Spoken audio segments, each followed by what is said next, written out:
This is Frederick the Great, King of Prussia. In the 1740s, he took the province of Silesia from the Austro-Hungarian Empire. In 1757, Frederick defended his new territory. He marched his army 200 miles in 16 days to meet an Austrian invasion near the town of Leuthen.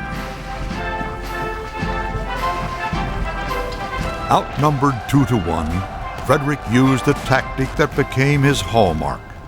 He marched his Prussians toward the Austrian front, then wheeled them to the right under cover of low hills. They reappeared suddenly to the left of the Austrian army, which was being hammered by Prussian artillery. The Austrians were crushed.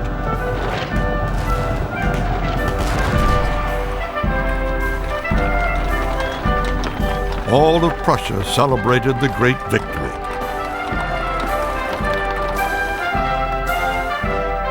From the Sanssouci Palace near Berlin, Frederick ruled his growing kingdom.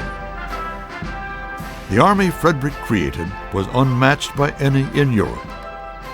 Its secret was drill.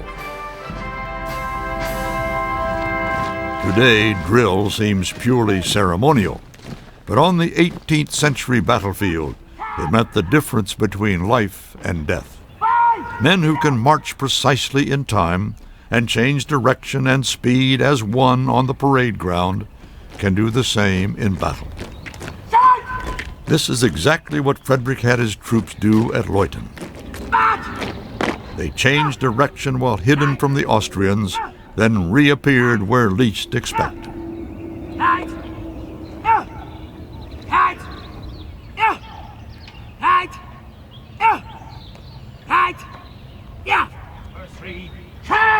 The drill perfected by Frederick is still practiced by modern armies today.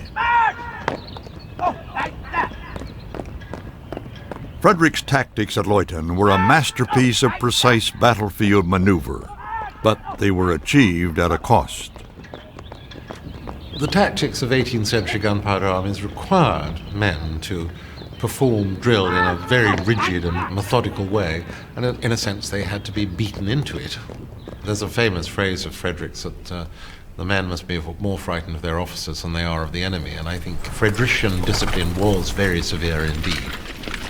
He did literally flog his armies.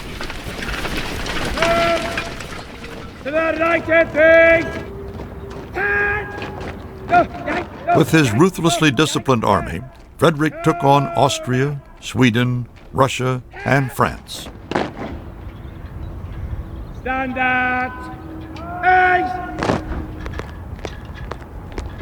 Prussian aggression gave Britain the opportunity to attack her arch-rival, France. She joined the war on Prussia's side. A conflict that began in Europe now spread worldwide. It would last 7 long years. The 7 Years' War, 1756 to 63, is often described as the First World War. And it became one, I think, for 2 reasons. One was that the combatants, Britain and France particularly, had large enough fleets to project power to great distances, the sailing warship having become an enormously powerful instrument of strategic outreach. Around the globe, on land, but most often at sea, wherever the British and French found each other, they fought. The key weapon was the warship. Equipped with cannon, it was the single most costly, powerful, and advanced weapon system of its day.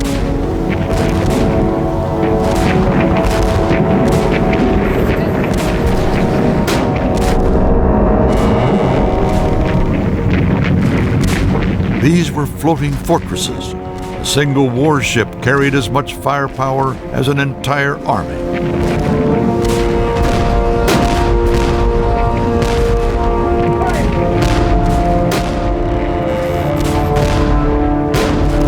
Sea battles raged off India, Africa, and the Americas. But it was a dangerous game for the French. In a single year, the British captured 6,000 French sailors and 300 trading vessels. French ships were being sunk faster than France could build them. And they were expensive. In this long war of attrition, the ability to pay for new ships was almost as important as winning battles.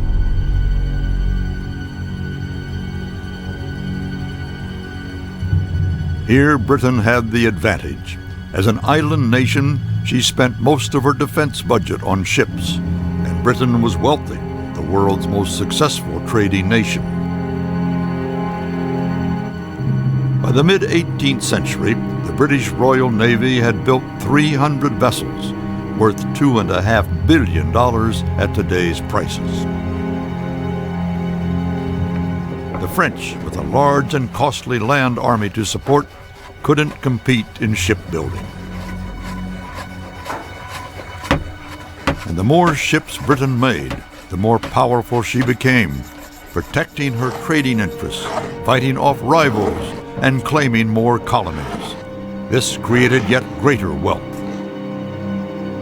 British sea power in the 18th century was a partnership between government and business. The Bank of England was founded in 1694 to fund a commercial war against the Dutch. In the 7 Years' War, France could not match Britain's ability to raise loans for the arms race.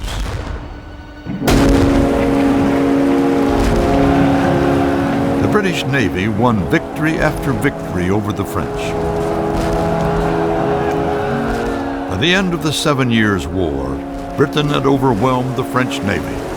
France had lost her most valuable colonies in Africa, India, and the Caribbean. The global war that Prussia started left Britain ruling the waves and poised to build an empire that would cover a quarter of the globe. The greatest prize for Britain was North America. In a series of victories spearheaded by the Royal Navy, the British advanced through the St. Lawrence Seaway into the Great Lakes and down the Hudson River. By the end of the war, Britain had replaced France as the dominant power in North America. Only 20 years later, Britain would face an enemy in North America that would challenge her global supremacy.